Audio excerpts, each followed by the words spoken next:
Murder at Castle Nathria is finally live, and I believe I know exactly what the 5 best archetypes in the game are. So let's go ahead and jump right into it, because Implock is definitely the biggest winner of the Day 1 expansion release, because good God, I am pretty confident that this deck is going to get nerfed to some capacity. This deck is a little bit teched for its mirror matches, because as we've seen right now, Warlock is very, very popular right now, because Zoo has not been a playable archetype for about 2 years now. So people are really wanting to do, you know, some face damage with one of the most classic decks in Hearthstone's history, and this is just the perfect way in order to absolutely slaughter anybody on the ladder right now. Do you want to hit Legend as quickly as possible? This is just the deck to do it with right now. I believe that this deck, as well as the deck that I'm going to show you next, are going to get nerfed to some capacity, and that is because cards like Vile Library are literally just 2 mana, give a minion +5/+5 half of the time. It's absolutely ridiculous how early this card can swing if all you do is just play a 1-drop, Vile Library into Fiendish Circle, automatically activate the library on whatever minion pops out. Even if you give it to an Imp, the Imp is going to be a 5/5 by turn 3 with 3 other 1/1s that are accompanying it. And if your 1-drop has also survived, then you have more gas in the tank. It's absolutely ridiculous what this deck can do,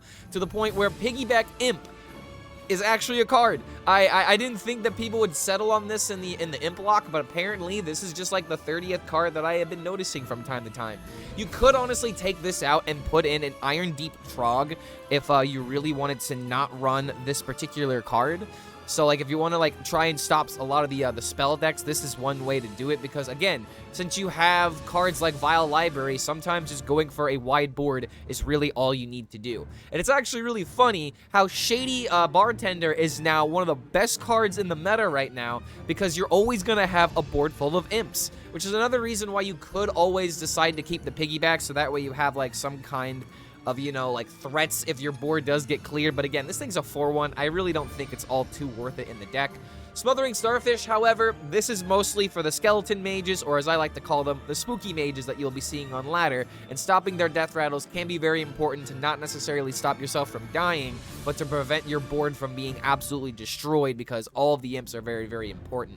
And last but certainly not least, Imp King Rafam. Unfortunately, I had to craft him. One of my friends is probably laughing at me right now because of that, because he really wanted me to open this card. But good lord, this card is absolutely busted. It's busted, man.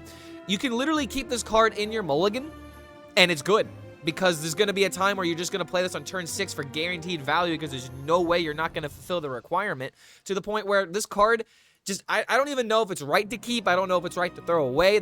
I don't know. Every single time I've seen Imp King Rafam, it has been absolutely game-breaking, to the point where I have not won a game against Warlock. I have not. Here are my stats. I haven't won against Warlock. I don't know if a lot of people have won against Warlock, because on day 1, I don't want to play the meta decks. I just want to see what's good and then play the decks that I believe are fun. And I have some fun decks coming up for you. But if you want something that absolutely slaughters the meta, Implock is just the way to do it right now. I also just realized that I haven't even talked about Impending Catastrophe, because, like, the cards that are on the chopping block for this deck are definitely Impending Catastrophe and Vile Library. I would argue that Mischievous Imp is actually very healthy for this deck, because there are times where Zoo gets its board completely wiped out, and then it just feels like it has nothing left for it. So I think I kind of like this card being meta-relevant, or at least being available unnerfed. But I really think that, like, the Vile Library and Impending Catastrophe just give this deck way too much board and way too much consistent card draw, to the point where it just feels like Imp Warlock is always going to rule unless these cards get dealt with. So if we're going to nerf anything, these are my 2 cards that I'm assuming are going to get nerfed to some capacity. The next deck that I believe is going to get nerfed, because literally everybody on Twitter is complaining about it, Alignment Druid. I have to admit, when I was playing yesterday, I wasn't seeing a lot of Druids, so when I saw a lot of people complaining about how alignment is still a problem, I really didn't believe them. But then I played the deck, and needless to say, this deck is still very busted. It could still do the thing that it's always known for, to the point where running cards like the Fade Court is actually not even that much of a detriment. That was like the first question that I usually got with this deck is, can this card really be that useful in it? Yes and no. It's not like you're gonna win with this card, and it's not like you have a bunch of value you're trying to cheat off of the death rattle. But when you, like, before you play alignment, you can actually end up, like, hitting, like, Anaconda, so you can set up, like, Anaconda into alignment in the same turn, and I think that's kind of valuable. Or who knows, maybe you could set up, like, Mali into Celestial alignment or something like that. Like, the point is, this card is good before alignment, and it's also good after alignment in case you need some kind of, like, defensive board that you need to build, and this will also give you a card for free. I'm not saying that's, like, absolutely meta relevant, but it makes sense at the end of the day. Torpor is actually, or however you pronounce this card, I thought this was actually very, very powerful in the deck. I don't know if we're going to settle on this being pretty decent, but the thing about Alignment Druid is that the Widow Bloom Seedman is absolutely busted, dude. Like, the amount of times where I would literally just Wild Growth into Seedman into Coin alignment was just way too consistent, dude. And since you have Innervate in the deck, you don't even need Coin in order to do that half the time. So, what I believe is going to happen to Alignment Druid is that somehow this card is just going to get nerfed to, like, I think they can nerf this to 10 mana in all honesty. Like, I don't know if that's going to have, like, some kind of ramifications because it's the highest card in your deck all the time. But I really feel like alignment is just the biggest issue that this deck has because, like, Lady Anaconda doesn't really work all too well with the nature spells. But one thing I will point out is that Sire to Nathria is bam, dude. You don't even need Bran, okay? You don't even need Bran because this card is already so good. You are consistently drawing until you have about 10 cards, so most likely Sire Denathrius is going to be at your hand at some point. Once you do secure him, you have the easiest ways of being able to fill him up because of Scales of Onyxia. I knew this card would come back in order to haunt us. I freaking told you guys. But, oh my god, Alignment Druid is absolutely busted. Steam Cleaner is not stopping Kazakhstan's march. I'm sorry, I have literally not seen it yet, and once it happens to me, I might stop playing this deck because the emotional whiplash will be too much. But at the same time, making your treasures cost 0. Keep in mind, you also have treasures that are nature spells, so you can technically draw them off the Seedman. So that's already busted by itself to a degree. There's just way too much synergy with this deck, and Alignment Druid is probably going to get nerfed in the next week or so. The next archetype is spooky, scary skeletons that send shivers down your spine because goddamn, this deck is really freaking good and it'll seal your doom tonight. I swear to God, man. Like, I knew that this would be a playable archetype, but it's kind of funny how, like, solid people were on, like, the 30-card list. But here's something very interesting that I have to point out. There are actually people like No Hands Gamer that were able to reach rank 1 legend with a 40-card version of this deck. And I'm wondering really what is the bonus of doing this. So let's really analyze this deck because I actually have not played this yet. I have played the 30-card version and it felt very, very dependent on being able to curve. But with the additional 10 HP, I wonder if that's enough time in order to feel not too pressured if you don't hit your curve. Because if you look at the deck, it looks pretty good, but most of it is 3 and 4 drops, so your mid game is really where you're going to be able to shine with this particular deck. So aggro becomes somewhat of a particular issue that you have to focus on. So with the additional 10 health and with other cards like Frostweave Dungeoneer, you have Frost Touches, you have Fire Sails, you actually have like a way of being able to play a somewhat, control mage with an actual lethal win con with the skeletons being the way. And looking closer at this deck, we're also running legendaries like Theotar, which I don't know how good it is, but it was a card that saw moderate play yesterday. I didn't have no experience with it, and there actually was one instance where they stole my Bloodlust as Shaman, so my win con was literally thwarted because of this card, so we might start seeing this a little bit more. But I really like the direction where this deck is going because, like I said, it feels like Control Mage with an actual win con. You have Blizzards now in the deck, you have Fire Sails, you have Insane Turns from the Reckless Apprentice, you have Mordresh, you have so much potential at being able to play defensively to the point where this deck is even playing a Snowblind Harpy. And I would usually, like, immediately dismiss this card, but with the amount of frost cards that are very important for you to hit in order to win the game at the end of the day, I actually don't think it's that bad of a card because, like, the other issue that I found in the 30-card list is that our card draw was very dependent on whether or not we hit multicaster or not. So this deck really has these other packages where we're adding card draw and we're adding removal and just overall survivability, which is 100% what this deck needs. So if you want my honest opinion, I think that this might be the better way of being able to play the Spooky Mage than the 30-card version of the deck because the additional 10 HP plus the other tools for survivability seem to be the reason why this deck could potentially be meta warping. And as of right now, I don't believe we need to nerf Spooky Mage. I think this deck is exactly the power level that the devs wanted it at, but it's just really being held back by alignment, by Implock, and to a degree, Hunters if you're playing the 30-card version. And I think that this deck could actually do pretty well against Hunter, so we're going to see how that matchup evolves as time goes on.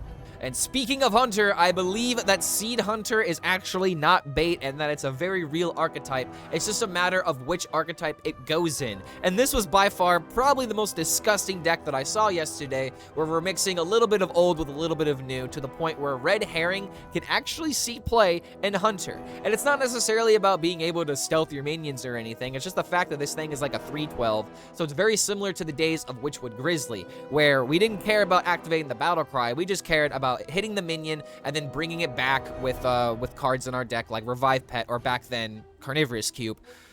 Blizzard, please give me back my cube. I will literally do anything, but I digress. I think that this deck is probably going to be the best way to play Hunter as of right now, because Big Beast Hunter was already really good. It doesn't really seem that anything popped up except for like maybe Imp Warlock that can really threaten this deck in the early game. And plus, I still lost to a Harpoon Gun into Hydrolodon. And wait a minute, Hydrolodon's not in this deck? Okay, hold on a minute. We definitely have to change that real quick, because not having Hydrolodon in this deck is definitely incorrect. So what I'm going to do is, I think I'm going to take out a Click Clocker in order to get the Hydrolodon, because I really don't know why we're not running this card, in all honesty. So, like, I think that this is just probably the best way of going about it, but in all honesty, there's a lot of ways that we can build this deck to the point where we might just take out the Red Herring and then just go immediately for this style of deck, which is very similar to what we were experiencing in the previous meta, but we do still have Batty Guest, so that is a new card. We're still running the Wild Siege, which is the whole point